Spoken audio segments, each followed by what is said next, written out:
I'm so excited to have Leah Hester here with me today in studio. And Leah, thank you so much for joining me, taking time out of your day. How are you feeling today? Thank you for having me. Grateful to be here. I'm feeling really good. Yay. What has been happening for you lately? Where I know you're visiting here in Florida. Mhm. Can you tell me a little bit about where you are currently in your life in relation to what are you up to these days here in Juneau? Yeah. So, primarily came here from Costa Rica to just stop and pause in my travels and in life, really, and just take like a deep inhale, followed by an exhale, and many more to come to redirect um, my goals and my priorities and really hone down on where I want to set up a home base and what direction I want to take, all the yogic experience and experience teaching yoga that I have accumulated over the past few years. So, Very cool. yeah. Where did you grow up? I was born and raised in Chicago, Illinois, Hmm. in a little suburb about 20 miles north of the city. Oh, cool. What suburb? I don't know Chicago really well, but I have people that come here that are from there, so I'm curious what area or what suburb. It's called Highland Park. Cool. Nice. I just had somebody practicing today from Springfield, Illinois. Is that close or I no? believe that's the Y- capital. Yeah. I should know that for sure off the top of my Yeah. head. Right? Yeah, Yeah. but Well, no, maybe I that's not don't. obvious. I would think Chicago would be the capital of Illinois, right? But it's not, Right, yeah, it's not. obviously. Yeah. Got it. And then how long were you living in Costa Rica? I was just there for 3 months. Cool. Yeah, Nice. What part? I was in Dominical, so it's more south in the Osa Peninsula. Cool. What did you think? Did you enjoy it? I love Costa Rica. Yeah. The slow pace of life and the sweetness of the local ticos and the ticas and the vast amount of yoga Mm, and yoga community is amazing. nice. It was a great time. Cool. What was your first introduction to yoga? My first introduction to yoga actually began with philosophy. Mm, I went to college for one short year, one beautiful short year. But I studied philosophy that year, and that kind of led me into being curious about yogic philosophy. mm, And so I started reading into that, developed a meditation practice, and then shortly after did my yoga teacher training. cool. What was the text that you first started to read in relation to yoga philosophy? Hmm, that's a good question. That goes so far back. I think the first text that I truly read in and out was the Yoga Sutras of Nice. Patanjali. Yeah. Cool. That's awesome. That's a classic kind of first entry level book. Yeah. What were your thoughts? Do you remember when you first read it, what your first reaction to it was? Was it like something that you felt was easy to understand, or was it something that you're reading going, what is what? Like what are we talking about here? Like, yeah. Yeah. I immediately loved it and Nice. resonated with it. There were a few passages, of course, a few sutras that I had to reread, Uh-huh. sometimes more Uh-huh. than twice, like Yeah. to really grasp and digest it. Yeah. But ultimately, reading through it for me was like enjoyable. Cool. Nice. When you did your yoga teacher training, it was at a studio in Chicago or No, in Illinois, sorry? actually, after I went to college in San Diego for that 1 year. Nice. And then when I left school, I stayed there. So Yeah. before Costa Rica, up until Costa Rica, so just up until about 6 months ago, I was living in San Diego. Cool. That was really what feels like home to me. And yeah, I did my yoga teacher training at a cool studio there called Trilogy in La Jolla. Great. My wife and I used to live in San Diego as well. It's such a fun city. Hmm. Yeah. And did you live in La Jolla or did you commute to go to La Jolla for the training? Yeah, I did live in La Jolla for about a year. After that, I moved to North County, so up by Encinitas, and did my yoga teacher training when I was living in Encinitas. So it's about a 20-minute drive Yeah. south, but it Yeah. was beautiful down the 101, Oh my driving with the top gosh. down in the morning. Yes, right? Like, Encinitas, Lucadia, Mhm. Del Mar.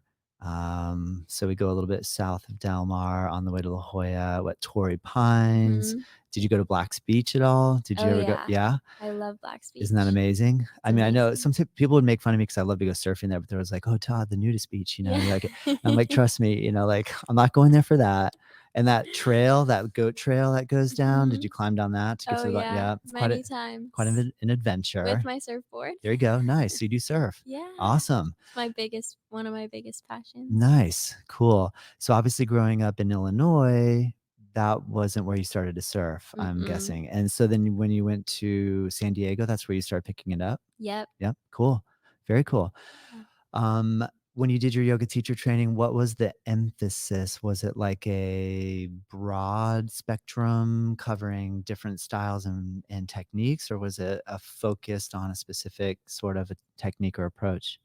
The training was mainly vinyasa, hatha vinyasa.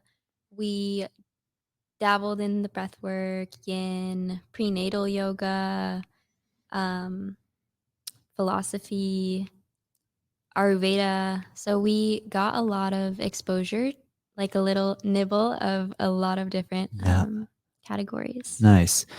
What teaching opportunities have you had? How long ago was that? How many years ago was it the time that you were in San Diego to hear? Yeah, that was not this summer, but the last. So I was in San Diego just 5, 6 months ago before Gotcha. Costa Rica. Cool.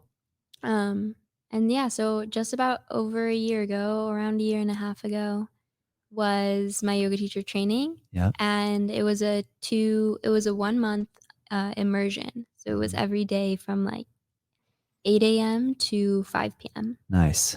Very Hmm. cool. That's solid. Yeah. Yeah. Are you currently teaching? Right now, I Mhm. actually just started a YouTube channel. I haven't posted my flows yet, but I have them recorded. So I'm in the editing process. It's been Yeah. really fun. So Cool. right now, only teaching digitally. Um, yeah, and really missing teaching in person. Yeah.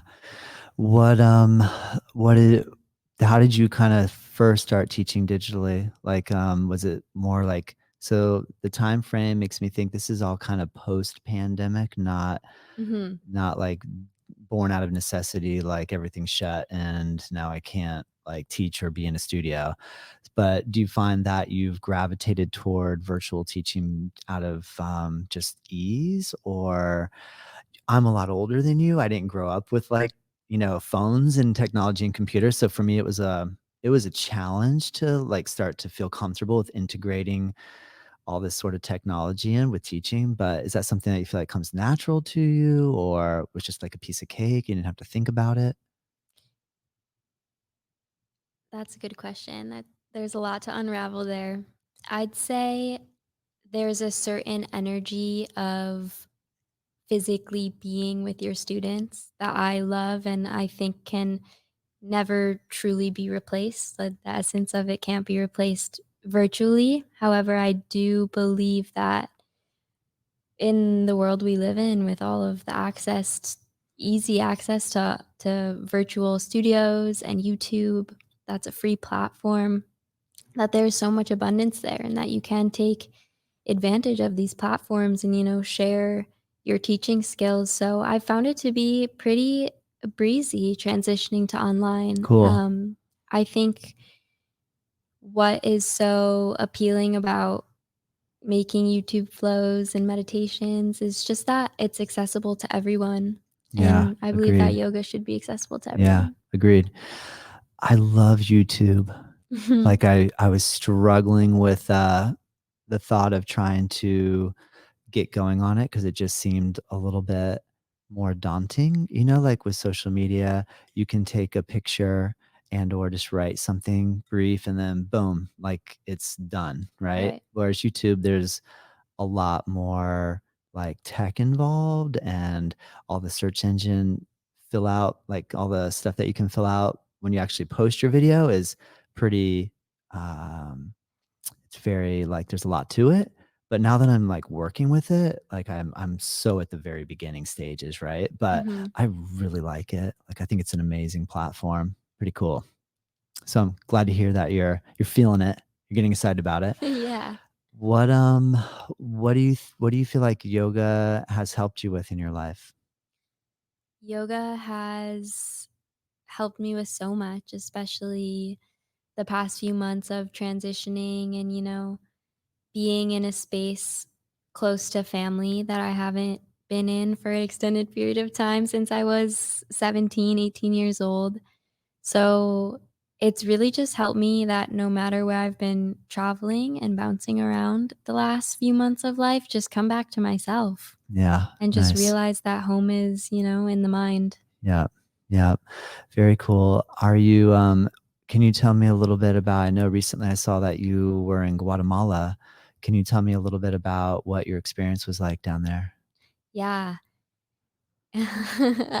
So I was traveling to Guatemala. It was my second time there. I had gone to Lake Atitlan for a border run when I was living in Costa Rica.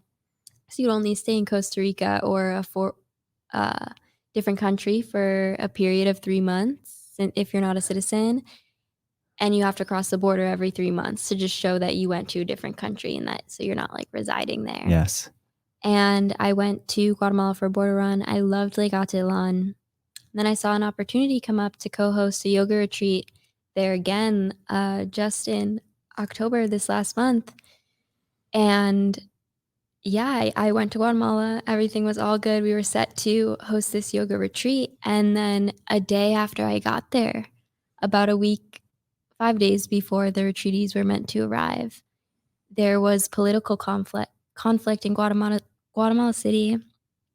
And it was actually really beautiful for the country of Guatemala. It was peaceful protests, so no violence, nothing wild to my knowledge.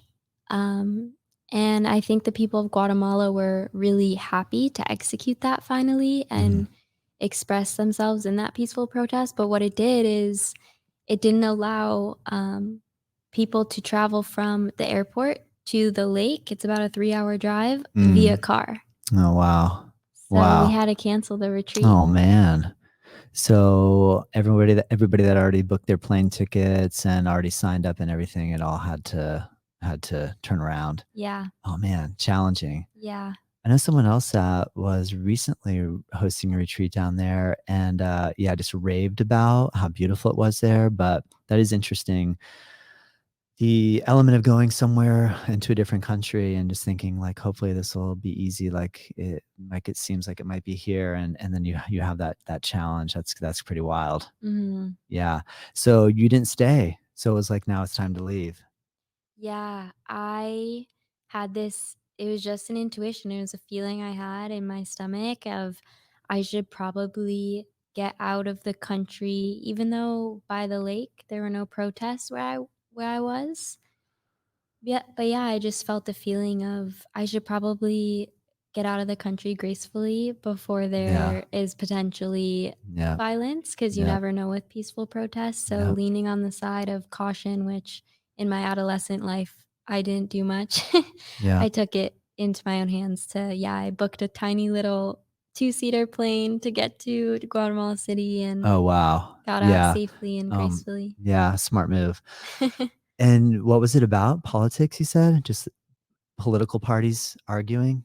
Yeah, Political, yeah. I believe Oh, something man. with the president. Got it. I'll have to research that. I'm Yeah. unaware. I have been paying attention to the news because I don't want to live under my little bubble or my little yoga bubble completely. But I have not come across the news of what's happening in Guatemala. So thanks for alerting me. I'll check out what's going on. Yeah. What do you think? Where do you think yoga plays in the role of like the future of humanity and the planet? I know it's a little bit of a big question, but often I I keep asking myself, like, how come we can't all just get along? Yeah. And I know it's, obviously someone's gonna say, well, it's such a naive, perspective. There's been war, there's been fighting ever since time immemorial, the beginning of humanity. I just don't understand why that has to be. What are your thoughts? I believe that the practice of yoga is a whole lifestyle.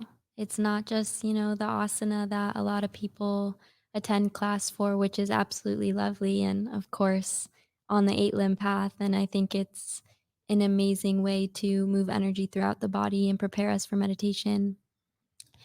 But when it comes to really embodying yoga, it's being the yoga. It's being the yoga and doing the yoga, showing Yeah. up for ourselves so that we can all get along. Because when we love ourselves and can get along with ourselves, that's when we can, flow harmlessly and seamlessly with others. Yeah. Good point. I sometimes wonder if, like, do you think it's possible for there to actually be complete peace on the planet? Like, I mean, honestly, like, I mean, I know these are tough questions. I don't really have a great answer for Hmm. this, but I often try to imagine, like, what if everybody actually just didn't fight? Like at the same time, the whole planet, there was just no arguing. There was no like seeing things as separate. Like you believe what you believe and I believe what I believe. And that somehow clashes, even though oftentimes it seems like a lot of the things that we believe are the same thing. You know what I mean? Like we're Hmm. both arguing about the same thing. We just can't see that we're kind of headed in the same direction. I just wonder if it's ever going to be possible or if like existence on planet Earth will just mean that there will be conflict. I mean, when I think about like say Buddha teachings and Buddha coming right out straight up front like life is suffering, right? There's like Right. this first thing of like look, if you're going to be on planet Earth, this is what you have to deal with. This is just a part of it. I guess I think I'm probably extremely naive, but I always have thought it would be amazing if somehow we could have a planet where we didn't fight. But then if someone comes in to my house and like hurts my family, right? Like my children, my wife, Yeah. whew, that's just so tough, right? Because we hear about the turn your other cheek idea, right? Like Hmm. someone inflicts violence, turn your cheek and let them hit again, right? Like from the ahimsa side. Yeah. But it just I don't know. I mean, I almost get a little nervous even, like, bringing these questions up because it's, like, kind of intense to fully think about. What do you think? Yeah, that's a deep one. I believe that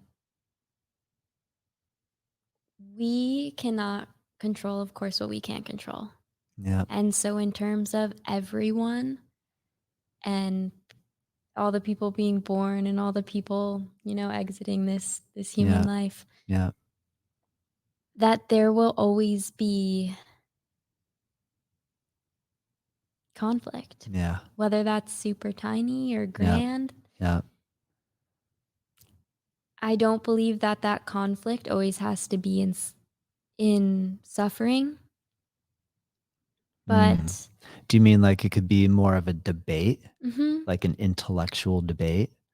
I like that. Yeah, or Yeah, like for we example, could have In disagree. Guatemala, Yeah, they peacefully protest instead of going straight mhm, for mhm, the violence, yeah, or yep, in many such cases. But yep, yeah, when it comes to something so outside of our own control, like yep, the yep, entire, you know, yeah, planet yep, getting along perfectly, yep, that would be awesome. But I believe also ancestrally, like if you look back to caveman days, like, yep, the men, they went at it yeah, for yeah, whatever, maybe it yeah, was for women or for yeah. food or for Or if we watch nature and we observe, animals and the hunt, like, I don't know. Whenever I see that, though, that seems more about survival and an understanding of the circle of life. mhm, Like whenever I think about, um, sometimes I'll watch documentaries and animal wildlife documentaries, and they'll show, like, say this group of monkeys over here and that group of monkeys, and they'll have some sort of they'll come together, and like maybe this group over here has the fruit trees that they are protecting and they like, and this other group will come in, and there'll be some sort of little conflict, but there's like this understanding, like the conflict is necessary, but it also is done in a way that seems so different to the way that it's done nowadays. I don't know. Do you ever how do you view humans, as animals or as something outside and better and beyond the animal kingdom? It's so true going back because my first thought when you just said that is I feel like, okay, a squirrel battling a squirrel or or whatever For the animal nuts. for the Yeah. nuts. It's like there's almost no ego involved. Like you said, it's survival, like they just wanna eat. Yeah. So it's not like they're battling for the sake of, "I'm a better squirrel than you, and here's why." It's Yeah. just for, Yeah. "I'm hungry, dude. Yeah. Let me Yeah. have those Yeah. nuts." Yeah. Whereas with a more evolved species like us, Yep. the mind gets going Yep. and the mind comes into play, and it's like the egoic mind is always going to want to be right. Yeah. Good point. Like, and there's this idea, if you believe in reincarnation, that maybe you went from here up to here, and there's been this, like, process. I guess this really just depends on if someone believes, or if I believe or you believe in that sort of dynamic. But I think, like, if we're from the human perspective, uh, such a much more evolved species, and there is such a thing as reincarnation, I kind of would like to come back as an animal. I'd like to come back as a dolphin, to be A honest. dolphin, Yeah. that's my spirit animal. That's my I would like favorite. to come back as a dolphin. I don't know. I Yes. think I'd rather not have the thinking mind that I have as Mhm. a human. I think it'd be great to actually be, especially in the water. I Me saw this too. incredible photo. My daughter thought it had to be Photoshop, but there was someone dropping in on a wave doing a big bottom turn, and a Mhm. dolphin jumped out of the water at the same time. But the way they were shadowed, it kind of just was this really cool, like, both species riding the same wave type of thing. And I was like, "Oh my gosh, that's so amazing," right? I mean, I don't know that I should, like, do you think it's silly to actually wish to be an animal versus a human? I mean, because obviously we have a lot of potential. So what type of things do you think about in relation to human potential, and do you kind of explore in relation to your own practice? I think being a human is the spiritual path because we get to feel every emotion on the spectrum, Mm, from mhm, sadness to pleasure and everything in between. And I think that is a spiritual experience in itself. mm, And being able to feel these feelings and have the thoughts that we have and work through them and yeah, decode them and yeah, get to know ourselves in this lifetime. yeah, good point. What are your so, like, recently, how Gyana Mudra, where you touch your thumb and Mhm. index fingertip together, and that's like the symbol of intelligence. And so obviously if you have like a peace sign, like you could make a hand gesture, right? And so we have Mhm. mudras, and we can make hand gestures that reflect a certain concept. And therefore, if I take Jnana Mudra, I Mhm. might think, okay, I'm going to make my hands in a symbol of intelligence. Therefore, I'd like to invite intelligence into my life and my experience. And I'll make a joke every now and again about, like, all you have to do is make the symbol of intelligence and you're intelligent, right? But obviously, it's not that simple. But today I was thinking, uh, we should, I don't know if, like, I don't know if you wanna join on my crusade, but, like, if we taught everybody Gyana Mudra and got everybody just doing that and focusing on intelligence, maybe that would somehow bring a little more intelligence into the world. What could it could it be that simple? Honestly, I think you're yes. right? I think it is Doesn't it that seem like it could be simple. that simple? I think Yeah, a lot of things that we humans overcomplicate don't need to be overcomplicated, and they yeah, truly are simple. yeah, Because if you believe that you are divinely favored, or you believe that you are healthy, you believe that you are worthy of whatever you are desiring to accomplish, then that's the only way that it's going to become a reality. Yeah. Can you think of a conflict you've had recently and explain a way that you applied your yoga practice and philosophy to help resolve that conflict? Yeah, definitely. A few come to mind. With a lot of new people I've been around lately, including some romantic partner, I should say, single, not multiple. There have always been times of, you know, debate or not even conflict, just debate. I'm definitely the type of person who is very, very open-minded, but if something is working for me in the moment and making me feel good and I love it, I'm going to stick behind it until something else comes around that I try that might debunk my whole entire way of thinking, which is fine, it's beautiful. But yeah, I've been getting into debate with some family and my romantic partner about certain few things. And in those times, you can let things escalate and just like keep, expressing your opinion, your ideas onto one another. And but towards what end? So I always incorporate my practice and just say, "Hey, let's revisit this. Like let's take like 10 minutes, 20 minutes, maybe the evening and just come back." Because odds are when we come back, it's not going to matter. Yeah. It's Good not. point. Good point. Nice one. Good point. When I follow you on Instagram, those of you listening, watching, definitely check Leah out at I am Leah Hester. And recently, I've noticed that you've been utilizing, which like I'm trying to learn everything, right? So like I appreciate that you're kind of using some of the features that I didn't even know existed, Mhm. like the community thing. Like there's like a Uh-huh. community, what is that called? There's like you can create a channel, like a Yeah. broadcast channel. So you've been recording, or recently you recorded an audio piece that then just popped up in my um, Inbox. inbox. Thank you. Messages. And thank you. Yes. And it was just really nice. Like you gave a couple of like tidbits of information and or advice for like creating new energy. And I feel like you've been, actively putting information out there, which I've really appreciated and enjoyed. Can you talk a little bit about that particular message, or what do you what is your creative process when you're thinking, I want to put something out there, right? How do you tap into that? Is it something like you'll wait till you have a moment of inspiration and then attempt to voice it in a way that you think people will be open to hearing? Or are you coordinating, like are you sitting down and strategizing and writing out, I'm going to say this and I'm going to say that? What is your creative process when you're creating? That's a really good question. And thank you. I'm glad that you appreciate the words and the writings that I put out. It means a lot. I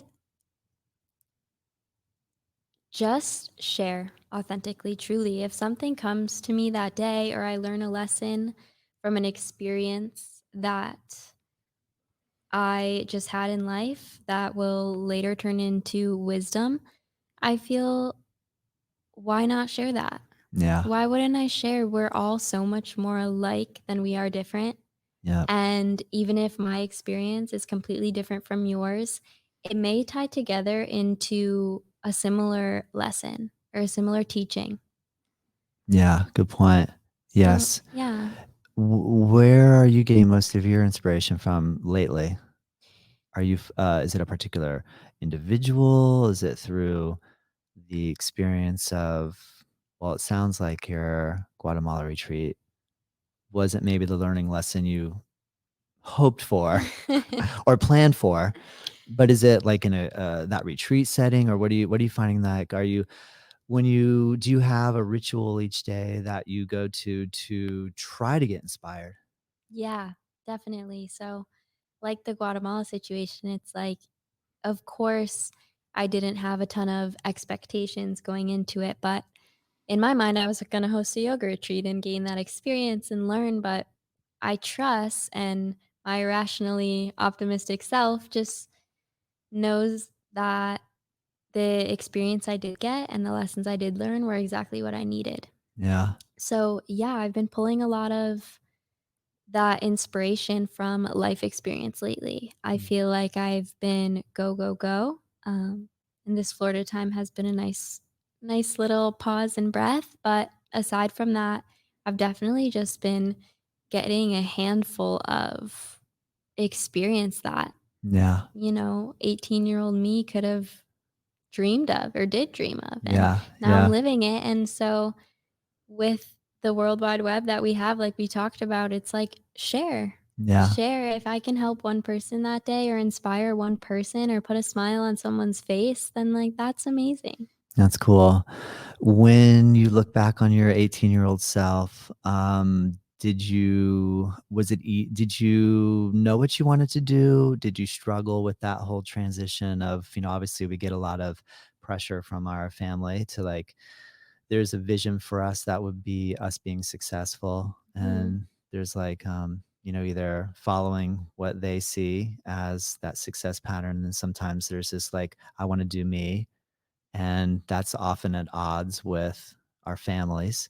Yeah. Do you have a very like, did your family say, "Go for it. Just go out, live life, love it, do whatever you wanna do," or did you have a little bit of that, "Oh, no, Leah, what are you gonna do? Like, I mean, how are you gonna survive? How are you gonna pay the bills?" That type of thing? Yeah. I knew right away that I would love college for the reasons that I would love it and not for the education that I would be learning. I just knew that because towards the end of high school, I questioned everything. I got into reading like books about emotional intelligence and self-help and all of those things from as early as the age of 16. So by the time high school ended and I had already done a lot of partying and a lot of dating older boys and just experiencing the college world prior to me even going to college. So I knew that me going to college was to experiment. Yeah. And so when I came out to San Diego for school, my prediction was exactly correct. And maybe I wrote my own fate with that one, but or co-created. But yeah, I wasn't going to class and I only lasted a year and I think that that's exactly what I needed. I Yeah. just needed that 1 year. So after that year of dropping out, yeah, my family was definitely thrown off at first because I have 3 older brothers who all graduated college, and Yeah. so I was the last one, and I just said, "This isn't for me, Yeah. guys. I'm Yeah. going out into the world, and Yeah. I'm staying in San Diego because I love it here and I love to surf," and Yeah. they ended up supporting me because they believed in me, so That's awesome, I'm Leah. grateful. That's cool. Sorry. Um, I had a similar type of experience where my parents were like, "Todd, you have to go to school. If you don't, you'll just be working a job that you won't feel fulfilled with." Mhm. And I went to college for a year and I realized this is not for me. And I just kind of went off and started traveling. But I was willing to work really hard. So I had to, kind of work really hard to pull it off. But I had such an interesting question from my son yesterday, who's 17 and like he's a junior, he's finishing up school and he's loving surfing. So he's surfing every single day. And my experience was I traveled to I ended up moving to Australia and I immigrated to Australia and spent 5 years there. Wow. And so he's like looking at it going, "Well, Dad, did you enjoy that? Like going surfing and just going and doing your thing?" And I'm coming at it now from this like parental side of like, yes, and I want you to do everything you love. Like I really want you to like pursue your dreams, like because that's a big thing. And I'm real personally really glad I went and traveled when I was young and I didn't have a lot of responsibility because I got to see the world and be challenged by that. But from the parental side, it's so challenging because you just want we want our children to be happy Yeah. and to like have as little we know there's going to be struggle. Like we know there's going to be challenges like Yeah. but we just want it to be a little easier for them somehow. So I was just found myself last night going, how do I answer this question? So I'm happy to hear that you're kind of pursuing your path of what makes me happy? What do I really truly want to do? So you made mention that like while you're here in Florida, you're figuring that out. Yeah. Yeah. And it took me a long time to figure it out, right? Like, I mean, I think we kind of are constantly trying to figure it out. I Yeah. can't say I even figured like I don't think I figured it out now, Yeah. right? Like I'm still wondering what am I going to do next, right? Yeah. Like so but I'm happy to hear that. That's cool. What other insights are you gaining or do you have any fears? Like where are you at right now? Is it easy for you to navigate right now? Or are you having some fears come in? What's happening for you? I think life at this point in time, me sitting here, I just turned 24, and I can confidently say that I believe life is a never ending series of figuring it out. Yeah. And the challenges are, and the goals that we have for ourselves and that we get to overcome is what makes life fun because an easy life would be boring. True. An easy life would be True. boring. It could be So really boring, you're right. If it was too these, easy, you have no motivation, right? no There's motivation. nothing to push you and kind of get you. Yeah, good Yeah. point. Yeah. Yeah. So to be able to be a human and have these like in-depth realizations of, well, towards what end? And is this making me happy? And am I content doing this? And Yeah. like one of my favorite quotes is a rich man works his whole life to retire like a poor man by the sea. And Mhm. Isn't that a classic one? a classic. Yeah. And that just, it hits home for me Yeah. because all I want to do right now is, of course, work hard and have these goals and these visions and go after everything that I know I'm capable of, which is the beautiful process. But yeah, it's of course towards what end? I always Yeah. question, and Yeah. that's to Yep. be Yep. with loved ones in a village by the sea. There you go. Truly, so Right? Yeah, good point, Leah. It's a funny paradox, isn't it? it is. The amount of work we put forward to try to prepare for a date in the future. But man, not working and not saving for the future didn't really feel good to me either at some point. You know what I Yeah. mean? Like I hit this point personally where I was like, dude, I'm always going to be 6 steps behind on my bills. You know what I mean? And my car is always breaking down and I'm like Mhm. trying to keep it rolling. Um, which really caused me to have to like get serious, a little more serious, I guess, which is a good thing. I'm very Mhm. thankful. Have you had any of those sort of do you know what I mean? Like, I just so for me, it's just so hard to do that. Yeah. You know what I mean? Like, it's such for me, it's a paradox because it's like we live right by the beach right now. It's so beautiful, right? It's also like really expensive to live here in Palm Beach County. Yeah. So Yeah. I'm like, oh my gosh, like sometimes feeling like I'm on the hamster wheel, Yeah. not even knowing to what end, like where is this gonna lead? So I don't know. Lately I've been definitely like in relation to say what will happen with say the world economy, right? Like we can put into it hoping that we'll have something later on down the track. But then I remind myself there's a chance, Todd, it might not even be there, right? Like kind of like the same way like with the whole FTX thing with the cryptocurrency, Mhm. like that's a huge scam, right? Like it's crazy the amount of money that people put in, all of a sudden, boom, it's gone, right? Right. So like the amount of work that could be done, it could just disappear in a moment's notice anyway. So that whole element of trying to like just be like, okay, I've already Mhm. made it, right? I've Yeah. already made it. I'm already at the this is the wealthiest I'll ever be. This is the happiest I'll ever be. Oh, I don't know. It's just not that simple though. I know.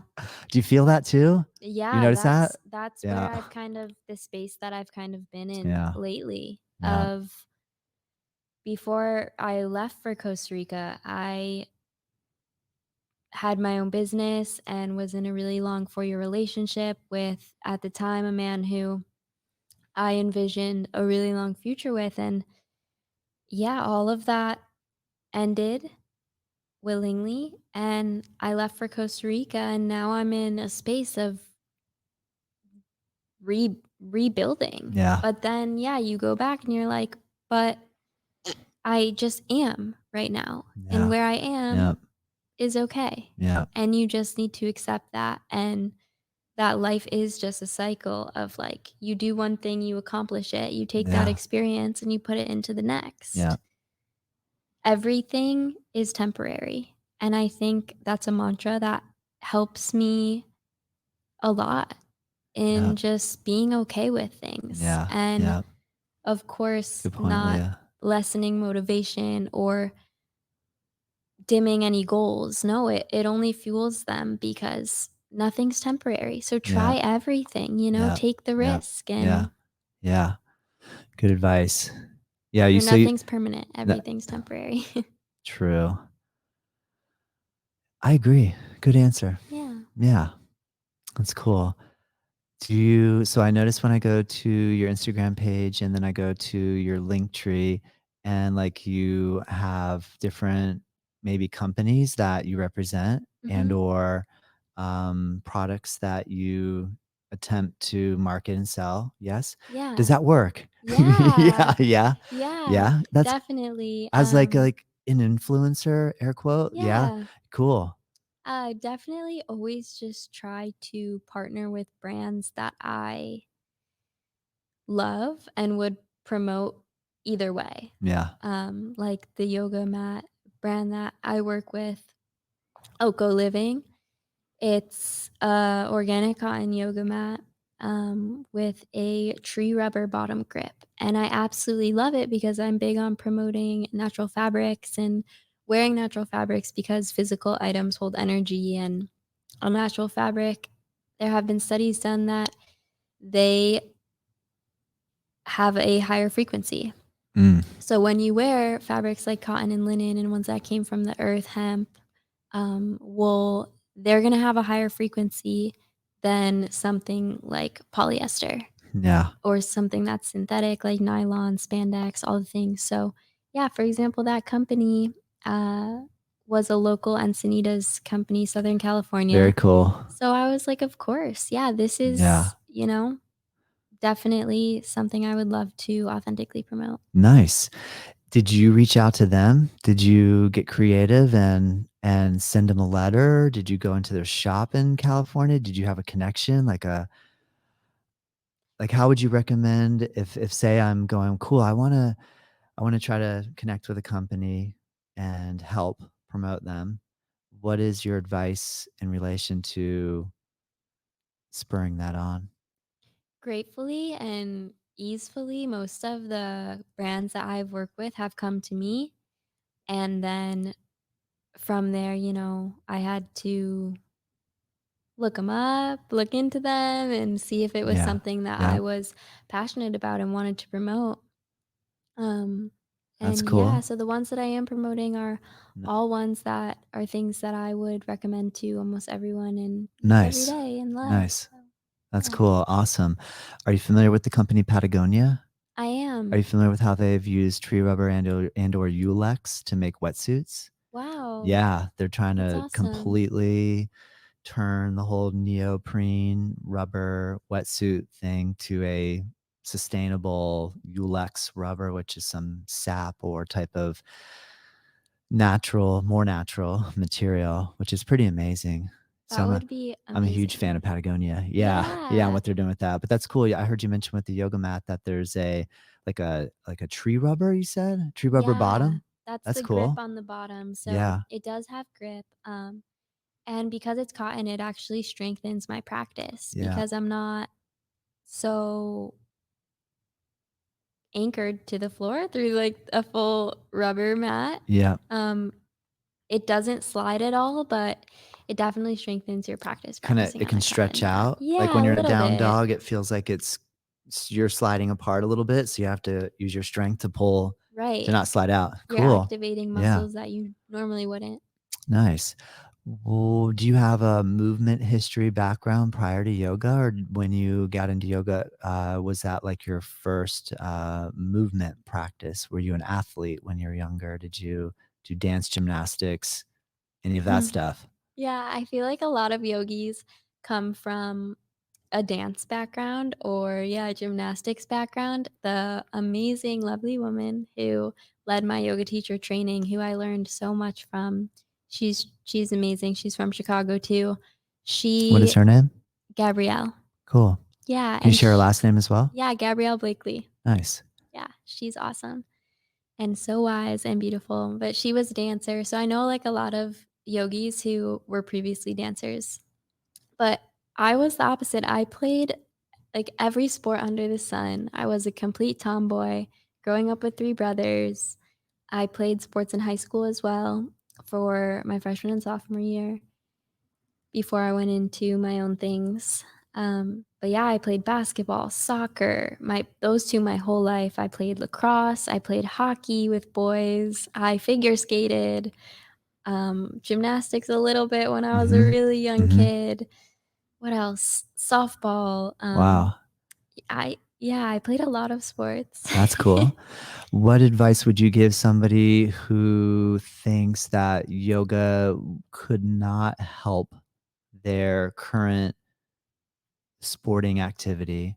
Like sometimes I'll have people come in, they'll say, I really wish my husband or my wife would start doing yoga. They love to run, bike, swim, surf, soccer, whatever other sport, and they just think yoga is just, they're just not into it. Yeah. What type of advice would you offer somebody who might be listening? I bet you everybody listening is probably already likes yoga, but there's a chance, maybe not. Yeah. What type of advice would you offer somebody who's like, how could yoga help me if I'm a runner or a figure skater? Yeah.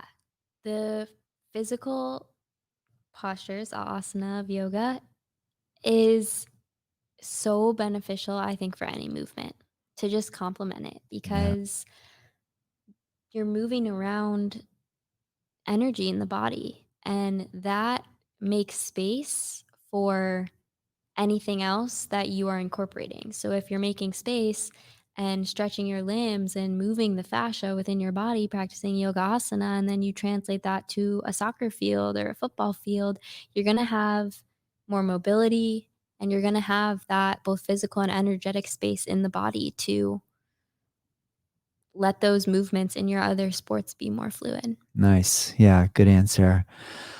What type of for like say personally after we're seeing like what's happening in the world and a lot of like we're visually seeing violent we're seeing violence, we're Mhm. hearing about violence, we're hearing about strong opposition between whose side, who we're going to support, that type of thing. Um, what type of advice or inspiration or motivation or just insight or thoughts do you have regarding how we could navigate this current challenging situation that we're seeing? Yeah. I believe it's important to educate yourself if you're going to be involved within the politics or the news. If you're going to be involved, definitely educate yourself and know that personally I don't watch the news. I don't I feel like nowadays almost like with my generation like you go on your social media and you can find out everything that's happening on the news on social media. Yeah. Yep. So just in a different way of it being portrayed. So it's interesting. Yeah, I try not to get too involved of things that are completely out of my control. And sometimes I believe it's best to, if you're not super knowledgeable about a topic or the history, to not have such a strong opinion. Yeah. And people will say, Yeah. Leah, you should have a strong opinion. You should, but that's just what I believe. I don't Yeah. believe that we have to be so hard-headed and pick a side about something that Yeah. who knows what we know about it. Yeah. Like who Yeah. knows? Yeah. That's a really good point. I heard someone say recently that They were feeling really challenged by what they're watching within from their cultural side, and someone who they really love and admire said, "Look, I have a differing opinion, so I think we should change the subject." And so normally that to me sounds like a fairly responsible way to change the subject, to, like, dance around it a little bit, right? Avoid conflict. Mhm, mhm, avoid conflict, like, but then when I saw how hurt the person was in relaying that that was the approach that was taken from their good friend, it made me think, okay, now if it were me and say I were to come to you and say, you would voice your opinion about, "Wow, I'm really having this hard time with this, and I'm seeing it from the other side." That instead of me saying, "Look, let's just change our conversation, Leah, because I don't think we're gonna agree on this, right?" I could just be almost one step further and just be like, "I understand, and it's so hard. I'm sorry that you're having such a hard time." Because I don't know, I just think that that would be one way we could find that peaceful planet. Definitely. Because even then, I'm still stepping back from feeling like I have to let you know that I don't agree with you, Right. and just say, even though I don't agree with you, maybe I don't, but I could just still let you know that I'm I'm sorry that you're having such a hard time. Does that make sense? Yeah. Don't you think that could be Just a like, does that make me soft though? That I'm not just me, but anybody that would take this approach. Does that mean I'm just like soft, or I don't have an opinion, or I'm the fence sitter? You know what I mean? Because I'm yeah. proud to sit on the fence. Like, Yeah. I'm proud of that. Like, I try to sit on the fence, right? When someone calls me a fence sitter, I'm like, thank you very much. Like, I'm working hard at this. Yeah. So, and then there's this idea of like, you need to pick a side. You got to pick a team, right? um, any thoughts there? Yeah. A lot. I think nature is filled with duality. There's duality in nature. We are nature itself, but when it comes to worldly things and you refer to nature for maybe answers or inspiration, I believe that we need both types of people in the world. And that's why there are both types of people. And I think there's power and there's really good times to be like, this is what I believe in. I'm going to tell everyone that crosses my Yeah. path that this Yep. is what I believe in Yep. because I mean, that's how leaders are Yep. made Good by point. being strong in their Yep. beliefs and preaching Yeah. them to others. However, I also believe in, yeah, just there is a point to avoid conflict within our zooming in on our Yep. own very lives to just Yep. say, yeah, I'm Yep. here for you. Yep. And just be completely empathetic and Yep. open hearted and Yep. say, I Yep. feel you. Yeah. I don't Yep. agree with you, but I'm here for you. Yeah. Yep. Cool. Good answer. Yeah, agreed. I think we could move a little closer to something a little more sweeter, Yeah. nicer, kinder. That's cool, Leah. Well, I'm so grateful for you to take some time out of your day. Is there anything else that you want to bring up and or that I did not bring up or would like to mention or share with our listeners before we come toward a conclusion here? Yeah. Just going back and touching on, because you asked a question, I don't know if I fully answered it about how would you tell people to kind of work through a time where the world is heavy like this. And what I would really say to that, and what works for me personally, is working on yourself and your peace and your happiness and your sense of self. Because at the end of the day, when we can show up for ourselves and love ourselves, that's the only way we can show up and love others. And that truly spreads. Like, you don't know how many lives you influence or impact throughout the day, especially now with social media too, but even just in person, face to face, flowing and going around, like, kindness goes a long way. And it should never be looked past the power of a little love and kindness. So, just keep that in your heart and know that we're all in this together. We are. Nice. Awesome, Leah. That's perfect. Yeah. Thank you so much. Thank So you. nice to have you here.